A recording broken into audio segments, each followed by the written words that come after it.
Hello everyone, this is Abhishek here, welcome to my class. आज का जो मेरा टॉपिक है वो है ट्यूबरकुलोसिस। हम देख रहे हैं बेसिक पैथोलॉजी, देख रहे हैं किसकी, रेस्पिरेटरी सिस्टम की। और रेस्पिरेटरी सिस्टम में आज हम देखेंगे इसके बारे में, ट्यूबरकुलोसिस के बारे में। मैंने आपको एस्थमा के बारे में, एटेलेक्टेसिस के बारे में, निमोनिया के बारे में और एम्फिसीमा के बारे में, ये सब डिसीजेस के बारे में बता चुका हूं जो रेस्पिरेटरी सिस्टम में होने वाली डिसीज हैं। आज मैं बताऊंगा आपको रेस्पिरेटरी सिस्टम में होने वाली जो मोस्ट डेंजरस और किलिंग टाइप की जो डिसीज है, जिसके कारण ज्यादा जाने जाती हैं, वो है ट्यूबरकुलोसिस। और उसके बारे में आज आपको पूरी बात बताऊंगा। तो चलिए शुरू करते हैं। तो आज हम देख रहे हैं ट्यूबरकुलोसिस के बारे में। ट्यूबरकुलोसिस क्या होता है? ट्यूबरकुलोसिस इज अ डिसीज, ऐसी डिसीज है जो कि बैक्टीरियल इन्फेक्शन के द्वारा होती है। किसके द्वारा होती है? बैक्टीरियल इन्फेक्शन जो होता है बॉडी में, उसके द्वारा ट्यूबरकुलोसिस आपकी जो डिसीज है फॉर्म होती है। तो सबसे पहले हम जाएंगे इस सेक्शन को, जब हम स्टार्ट करेंगे तो सबसे पहले हम इसका epidemiology, aetiology, pathogenesis, clinical significance, ठीक है, ये सारी चीजें जो है पॉइंट वाइज हम आगे बढ़ेंगे। तो इस पॉइंट वाइज आगे बढ़ते समय हम देखेंगे सबसे पहले इसकी एपिडेमोलॉजी, यानी कि इसकी केस हिस्ट्री कि टीबी जो है वर्ल्ड में या तो इन्फेक्शन आपकी बॉडी में किस प्रकार से हुआ, किस प्रकार से इसकी खोज हुई, वो देखेंगे। ठीक है, तो सबसे पहले क्या हुआ, बहुत सालों पहले नहीं, 2008 में बताता हूं मैं। 2008 में क्या हुआ, टीबी तो जो ऐसी बीमारी है वो बहुत पुरानी बीमारी है। ठीक है, इट्स मतलब सेंचुरी से चली आती आ रही है ना, एक सेंचुरी से, एक सदी से चली हुई आ रही है ये बीमारी है। पर क्या हुआ, जब 2008 में इन 2018 what happened, archaeologist found 9000 old skeletons. Archaeologist यानी कि ऐसे आर्कियोलॉजिस्ट का डिपार्टमेंट वो रहता है जो खोज करते हैं, यानी कोई अवशेष मिलते हैं ना, मिट्टी खोदना, कोई गुफा खोदना, कोई महल ढूंढ के निकालना जमीन में, इस तरीके से आर्कियोलॉजिस्ट, जैसे कि ऐसे पुराने अवशेष जो मिलते हैं जमीन में गड़े हुए, उन चीजों को खोजने वालों को बोलते हैं आर्कियोलॉजिस्ट। तो आर्कियोलॉजिस्ट ने क्या किया, खोजा 2008 में उनको कितनी हड्डियां, कितने स्केलेटन्स मिले, यानी कितने कंकाल मिले उनको। They found there are 9000 year old skeletons मिले। कितने मिले? 9000 ईयर ओल्ड स्केलेटन्स मिले, यानी 9000 साल पुराने स्केलेटन मिले। ठीक है, इतने सारे स्केलेटन मिले। और कितने पुराने थे उसको अगर देखा जाए तो 7000 BC, यानी कि बिफोर क्राइस्ट के समय के there are 9000 skeleton, year old skeleton थे। और इतने सारे स्केलेटन उनको जब इतनी संख्या में मिले तो उन्होंने ये सोचा कि इतने स्केलेटन क्यों मिले हैं एक जगह पर, जिस जगह पर उन्होंने ढूंढा, इतने सारे स्केलेटन, यानी इतने लोगों का मरने का क्या कारण हो सकता है। ठीक है, उन लोगों ने ये सोचा कि what was the reason that most of the people die in the same place, यानी एक ही जगह पे इतने सारे लोग मरे, इसका क्या कारण हो सकता है। तो जब उन्होंने उनकी हड्डियों में, they found in the bones, हड्डियों में पता लगाया, उन्होंने क्या पता लगाया, they are infected by familiar bacterium. वो एक सेम बैक्टीरिया से इन्फेक्टेड थे। सब लोग जितने भी स्केलेटन थे, उन सारे स्केलेटनों में एक सिमिलर बैक्टीरिया मिला। वो कौन सा बैक्टीरिया था? उस समय के लोग, I'm not talking about in 2008, but in old era, पुराने समय में, पुराने दशक में, पुरानी सदी में लोग, जो ग्रीक लोग थे, उस बीमारी को फैसिस के बाद बोलते थे। क्या बोलते थे? फैसिस बोलते थे। जो इनकैंस लोग थे वो उस बीमारी को चैकी या ऑंकी बोलते थे। क्या बोलते थे? चैकी या ऑंकी बोलते थे। ग्रीक लोग फैसिस बोलते थे। और आज के जमाने में, आज की सदी में हम लोग क्या बोलते हैं, what we call this disease और दिस बैक्टीरियम इज टीबी, यानी कि ट्यूबरकुलोसिस। ट्यूबरकुलोसिस बोलते हैं हम इसको, टीबी इसका शॉर्ट फॉर्म है। और ये लोग इसको इस समय में इस नाम से बुलाते थे। टीबी क्या है? अब इस साइड आओ। ट्यूबरकुलोसिस इज अ डिसीज, ऐसी बीमारी है जो कि 1.5 मिलियन डेथ इसके कारण होती है हर ईयर। कितनी मिलियन डेथ होती है? 1.5 मिलियन डेथ्स के लिए रिस्पॉन्सिबल है। TB is responsible for 1.5 million deaths per year. हर साल 1.5 मिलियन डेथ्स होती है, किसके कारण होती है? टीबी के कारण होती है। अगर इसको दिन के हिसाब से अगर कैलकुलेट करके निकाले तो 8000 डेथ होती है हर दिन के हिसाब से पूरी दुनिया में, पूरे वर्ल्ड वाइड 8000 डेथ होती है पूरे वर्ल्ड वाइड सिर्फ टीबी के कारण, है ना, टीबी के कारण। और जो टोटल डेथ है, टोटल जो डेथ रेट है वर्ल्ड का अगर निकाले तो 6% जो डेथ रेट है वो टीबी के कारण होता है लोगों में। किसके कारण होता है? टीबी के कारण 6% लोग पूरे वर्ल्ड वाइड टीबी के कारण मरते हैं। हर साल कितने मरते हैं टीबी के कारण? 8000 हर दिन कितने मरते हैं? 8000 मरते हैं पर डे टीबी के कारण डेथ्स होती है। और 1.5 मिलियन डेथ्स होती है per year because of tuberculosis. किसके कारण होती है? ट्यूबरकुलोसिस होती है। It kills most kill then, यानी कि मारता है किसके मुकाबले? इन बताऊंगा, मलेरिया, HIV और एड्स के कंपैरिजन में जो ट्यूबरकुलोसिस है, ट्यूबरकुलोसिस के कारण ज्यादा डेथ होती है, ना कि मलेरिया, HIV एंड एड्स के कारण। इन बीमारियों को के अलावा टीबी के जो कारण इतने ज्यादा डेथ रेट्स होते हैं, पर जितने लोग मलेरिया, HIV और एड्स के कारण जितना डेथ नहीं होती है, उतनी डेथ किसके कारण होती है? ट्यूबरकुलोसिस के कारण होती है। ठीक है, जो ट्यूबरकुलोसिस है वो 90 to 95% लोगों में होता है हर साल। कितने लोगों में होता है? 90 to 95% लोगों में ये होता है। पर इसका जो क्या बोलना चाहिए, इसका अपीयरेंस, इसके जो सिम्टम्स है वो अननोन रहते हैं। क्यों अननोन रहते हैं? क्योंकि ऐसे पेशेंट्स जिनकी इम्यूनिटी अच्छी है, समझ में आ रही है आपको मेरी बात? ऐसे पेशेंट्स जिनकी इम्यूनिटी अच्छी है और उनका जो सेल्फ डिफेंस मैकेनिज्म है बॉडी का किसी भी पैथोजन से लड़ने का, वो बहुत अच्छा होता है।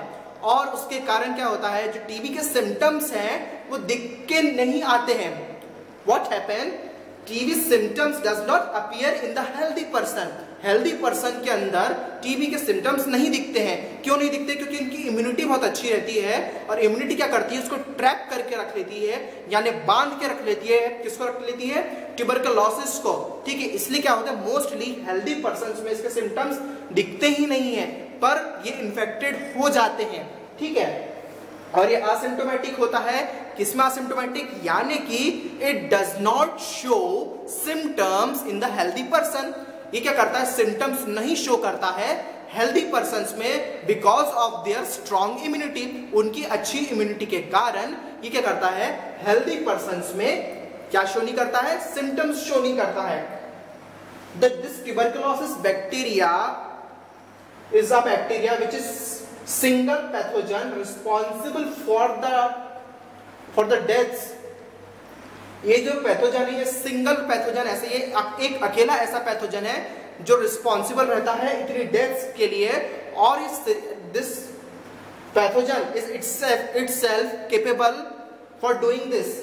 मतलब ये जो पैथोजन है वो खुद में ही इतना केपेबल रहता है इतनी सारी डेथ रेट करने के लिए। इसको जरूरत नहीं है किसी अदर वायरस या बैक्टीरिया के साथ कंबाइन होकर, जुड़कर एक नया म्यूटेंट फॉर्म बनाने की या कन्वर्ट होने की या किसी के साथ जुड़ने की इसको जरूरत नहीं रहती है। सिंगल ऐसा बैक्टीरिया है जो कि इन्फेक्शन मोस्ट सीवियरली आपकी बॉडी में कर सकता है। आ रही मेरी बात समझ में? ठीक है, तो क्या हुआ इन एराज ऑफ 50s के एरा में क्या हुआ कि जब ये टीवी आया, नया जब टीवी आया तो इसके जो डेथ रेट्स थे क्या थे? डिक्लाइन थे, यानी कम थे इसके डेथ रेट्स। क्यों कम थे? क्योंकि उस समय के लोगों में क्या थी? इम्यूनिटी बहुत स्ट्रांग थी। क्यों स्ट्रांग थी? क्योंकि वो इम्यूनो सप्रेस्ड नहीं थे। क्यों इम्यूनो सप्रेस्ड नहीं थे? क्योंकि उनमें ऐसी बीमारियां नहीं आई थी जो कि इम्यूनिटी को सप्रेस करे। अब ऐसी कौन सी बीमारियां हैं जो इम्यूनिटी को सप्रेस करती है? जैसे कि आपको पता होगा HIV एंड एड्स ऐसी बीमारियां हैं जो कि क्या करती है? इम्यूनिटी को आपकी सप्रेस करती है। ये इम्यूनिटी के खिलाफ लड़ने वाली बीमारियां हैं, यानी ह्यूमन इम्यूनो वायरस, ऐसा वायरस जो ह्यूमन के इम्यून के खिलाफ एक्ट करता है। ठीक है, ऐसा वायरस होता है HIV। Acquired immunodeficiency syndrome, AIDS क्या है? एक्वायर्ड इम्यूनोडिफिशियंसी सिंड्रोम, यानी ऐसा किसकी डिफिशियंसी? इम्यूनिटी की डिफिशियंसी कम हो जाती है, वो सिंड्रोम है एड्स, ठीक है, काय में HIV के कारण होती है ये।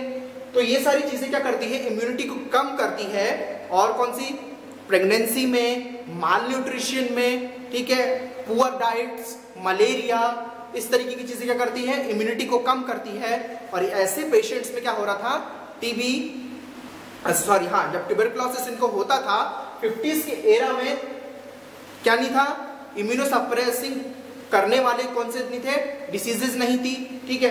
पर क्या हुआ, जब 80s के एरा में जब ये सी बीमारियां आई, कौन सी, HIV और एड्स जैसी बीमारियां जब 80s के एरा में यानी 80 के दशक में आई जब ये बीमारियां, तो इन बीमारियों ने क्या करा, इम्यूनिटी सप्रेस करना चालू करा, जिसके कारण जो ट्यूबरकुलोसिस का 50s के एरा में जो कि रेट था, इन्फेक्शन करने का रेट जो डिक्लाइन था, यानी नीचे आ गया था, क्योंकि लोगों की इम्यूनिटी उस समय अच्छी थी। मेरी बात समझ में आ रही है? 50s के एरा में इम्यूनो सप्रेस करने वाली बीमारियां नहीं आई थी, इम्यून को, आपकी इम्यूनिटी को दबाने वाली बीमारियां नहीं आई थी।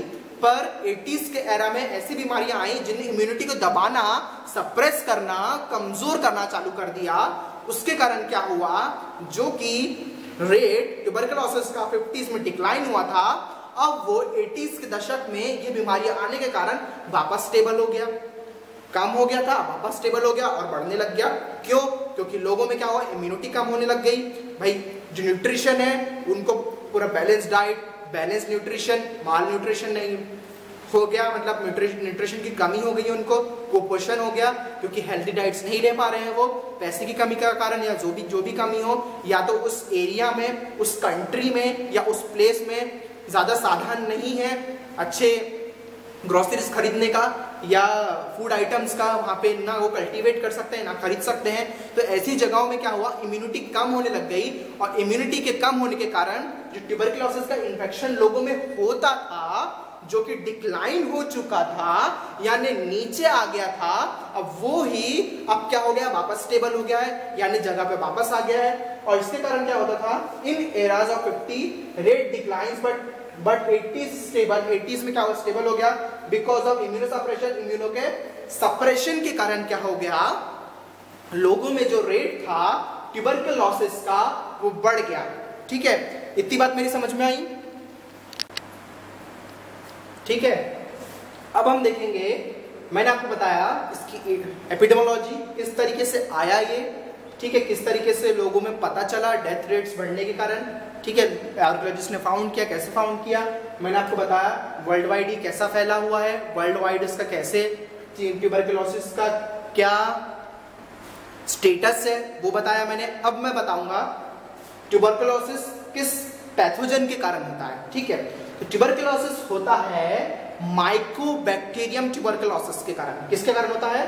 माइकोबैक्टीरियम ट्यूबरकुलोसिस, जो बैक्टीरिया है उसके कारण होता है। जो माइकोबैक्टीरियम ट्यूबरकुलोसिस है, ऐसा बैक्टीरिया है जो कि सिलेंडर यानी लंबे शेप का होता है, सिलेंडर यानी लंबा, और स्ट्रेट और स्लाइडली कर्व्ड यानी हल्का सा मुड़ा हुआ। ये देख रहे हो आप, लंबा है पर हल्का सा कर्व्ड है, हल्का सा कर्विंग है इसमें, ठीक है, हल्का सा कर्व है इसमें। तो क्या होता है, सिलेंडर होता है लंबा, स्ट्रेट, बेसिलाई होता है। Actually it's a gram positive bacilli. ये क्या है? ग्राम पॉजिटिव बेसिलाई होता है। कौन? Mycobacterium tuberculosis. जो माइकोबैक्टीरियम जो है, इट्स अ बहुत एक फैमिली है इसकी माइकोबैक्टीरियम की। इसके अंदर बोविन और mycobacterium bovine, mycobacterium leprae, mycobacterium tuberculosis और mycobacterium TB complex, non tubercular bacilli, बहुत सारी इसका मतलब अच्छा खासा इसका परिवार है, फैमिली है, ऐसा समझ सकते हैं। पर जो माइकोबैक्टीरियम है, माइकोबैक्टीरियम में जो ट्यूबरकुलोसिस वाला जो स्पीसीज है वो क्या करता है, ह्यूमन को इफेक्ट करता है। सबसे ज्यादा कौन करता है? ह्यूमन में जो इन्फेक्शन होता है वो माइकोबैक्टीरियम, जो ट्यूबरकुलोसिस वाली जो स्पीसीज है वो ह्यूमन में इन्फेक्शन करती है। क्या होता है? सिलेंडर, स्ट्रेट और बेसिलाई होता है इसमें। ये क्या होता है? हाइड्रोफोबिक, यानी कि हाइड्रोफोबिक यानी कि ये वाटर से भाई दूरी बना के रखता है। ठीक है, हाइड्रोफोबिक क्यों होता है ये? यानी इसको पानी नहीं पसंद है, वाटर इसके अंदर आ नहीं सकता। ठीक है, वाटर से दूरी बना के रखता है। वाटर से दूरी किसके सहारे बनाता है ये? It has a layer of mycolic acid. इसके पास काय की लेयर होती है? Mycolic acid, which is waxing in nature, यानी कि वो जो माइकोलिक एसिड की, देखो मैंने इसको रेड बनाया है, बाहर से जो पर्पल कलर की लाइनिंग बनाई है, समझ लो ये माइकोलिक एसिड की लेयर है। और जो माइकोलिक एसिड की लेयर होती है वो क्या होती है, वैक्सी नेचर, यानी वैक्स के जैसी, मोम के जैसी नेचर में होती है, इसका स्वभाव मोम के जैसा होता है। मोम क्या करता है, वैक्स क्या करता है, अगर आप कहीं वैक्स से ऐसी लाइन बना दो तो वहां पे क्या करेगा, वैक्स क्या करेगा, वाटर को एब्जॉर्प्शन नहीं करेगा, वाटर से दूर रहता है कौन, वैक्स, ठीक है। तो इसकी जो लेयर रहती है माइकोलिक एसिड की रहती है रॉड शेप, स्लेंडर और स्ट्रेट शेप का, और कर्व्ड बेसिलाई होता है ये, रिच इन लिपिड्स, यानी कि इसमें लिपिड्स बहुत ज्यादा मात्रा में होता है, और स्मॉल स्ट्रक्चर ऑफ मेनोज, इसमें क्या होता है, मेनोज के स्मॉल स्ट्रक्चर्स रहते हैं, यानी रिसेप्टर्स रहते हैं कनेक्ट होने के लिए, यानी कि अगर ये pathogen, for example if it goes in someone's body, it mannose structures get attached to the receptors of that person, that host, and start producing infection, है ना, मेरी बात समझ में आ रही है। इसके जो मेनोज के स्ट्रक्चर हैं, रिसेप्टर्स है, जो पर्सन, जो होस्ट जिसके अंदर गया है उससे अटैच होकर वो क्या करेगा, मल्टीप्लाई करेगा, प्रोफिलेशन होगा, है ना, प्रोफिलेशन होगा। अब क्या होता है, मेजर ऑफ मेनोज, मेजरमेंट किसका होता है, कितना होता है इसका, 1/4 μm multiply by 0.2 to 0.8 μm इसका मेजरमेंट होता है। इसका non sporing, non capsulated and non motile होता है, यानी कि ये बैक्टीरिया ना ही स्पोर फॉर्म करता है, ठीक है, स्पोर यानी बहुत इसका जो कवरिंग रहती है, एक शील्ड, लाइक अ शील्ड, है ना, स्पोर यानी ऐसी शील्ड फॉर्म नहीं करता है जिसके कारण इसको मारना मुश्किल हो, ठीक है। नॉन स्पोरिंग होता है, नॉन कैप्सुलेटेड रहता है, ना ही कैप्सूल फॉर्म करता है, it is also another kind of shield, है ना, ही कैप्सूल फॉर्म करता है, एंड नॉन मोटाइल, ना कि यानी इसमें कोई पुच्ची उच्ची नहीं होती, भाई इसके हाथ पैर नहीं होते कि एक जगह से, नॉन मोटाइल का means it doesn't have the ability to get mobilised, यानी कि इसमें ऐसी एबिलिटी नहीं है कि एक जगह से ये दूसरी जगह आगे बढ़ जाए, आ रही मेरी बात, इसमें मोबिलिटी नहीं है, ये इसके ऐसे अंग नहीं है शरीर में कि आगे बढ़ जाए, ठीक है, तो ये मोबाइल नहीं होता है, ये आ रहा है मेरी बात समझ में। ट्यूबरकुलोसिस क्या है, एक हाइड्रोफोबिक बैक्टीरिया होता है जो कि माइकोबैक्टीरियम ट्यूबरकुलोसिस स्पीसीज है ये, इसकी जो लेयर होती है वो माइकोलिक एसिड की होती है, स्लेंडर स्ट्रेट बेसिलाई होता है, स्लाइटली कर्व्ड रहता है, ये रॉड शेप का रहता है, रिच इन लिपिड्स, इसमें लिपिड्स की मात्रा बहुत ज्यादा रहती है, और क्या होता है, स्मॉल स्ट्रक्चर ऑफ मेनोज, इसमें मेनोज के स्मॉल स्ट्रक्चर्स एंड रिसेप्टर्स होते हैं जो कि कनेक्ट करते हैं जब होस्ट की बॉडी में जाते हैं, ठीक है। मेजरमेंट कितना होता है इसका, 1 to 4 μm multiply by 0.2 to 0.8 μm इसका जो मेजरमेंट है, इतना मेजरमेंट होता है इसका। नॉन स्पोरिंग, नॉन कैप्सुलेटेड और नॉन मोटाइल ये बैक्टीरिया होता है। तो इस वीडियो में मैंने आपको क्या क्या चीजें बताई, मैंने आपको एपिडेमियोलॉजी बताया, इसकी ईटियोलॉजी बताया, और इसका मैंने मॉर्फोलॉजी बताया माइकोबैक्टीरियम ट्यूबरकुलोसिस का। अब जो नेक्स्ट इसका वीडियो में बताऊंगा आपको, उसमें मैं बताऊंगा इसकी पैथोजेनेसिस और प्राइमरी ट्यूबरकुलोसिस के बारे में हम डिस्कस करेंगे नेक्स्ट वीडियो के बारे में। अब इतना सब फिर से मैं बता दूं कि इसकी ईटियोलॉजी आर्कियोलॉजिस्ट ने फाउंड किया था 2008 में। 9000 ईयर ओल्ड उनको स्केलेटन्स मिले थे जो कि इन्फेक्टेड थे सिमिलर बैक्टीरियम से, जो कि था ट्यूबरकुलोसिस। ग्रीक लोग इसको बाइसिस बोलते थे, इनकेंस लोग इसको चेकिया उनकी बोलते थे, और अभी के समय में हम क्या बोलते हैं, इसको ट्यूबरकुलोसिस बोलते हैं। वर्ल्ड वाइड क्या हुआ, 1.5 मिलियन डेथ्स होती है, ठीक है, वर्ल्ड वाइड इसमें 1.5 मिलियन डेथ्स होती है, 8000 डेथ होती है हर दिन। ये क्या, मलेरिया, HIV और एड्स से ज्यादा मारने वाली बीमारी ट्यूबरकुलोसिस है। 90 to 95% लोगों में अननोन होती है, क्योंकि क्या होता है, इम्यूनो सप्रेशन होता है, उनकी इम्यूनिटी इम्यूनिटी जो रहती है उनकी बहुत अच्छी रहती है, इसके कारण क्या होता है, सिम्टम्स नहीं दिखते, असिम्प्टोमेटिक हो जाता है। सिंगल पैथोजन है जो कि रिस्पॉन्सिबल रहता है बहुत सारे डेथ्स के कारण। और क्या ये 50s के एरा में कम हो गया था क्योंकि इम्यूनो सप्रेसिव डिसीज नहीं आई थी, पर 80s के एरा में वापस ये बढ़ गया था, ठीक है। अब जिसके नेक्स्ट वीडियो में किस तरीके से फैलता है और किस तरीके से होता है, सारी चीजों के बारे में हम इसके नेक्स्ट वीडियो में डिस्कस करेंगे।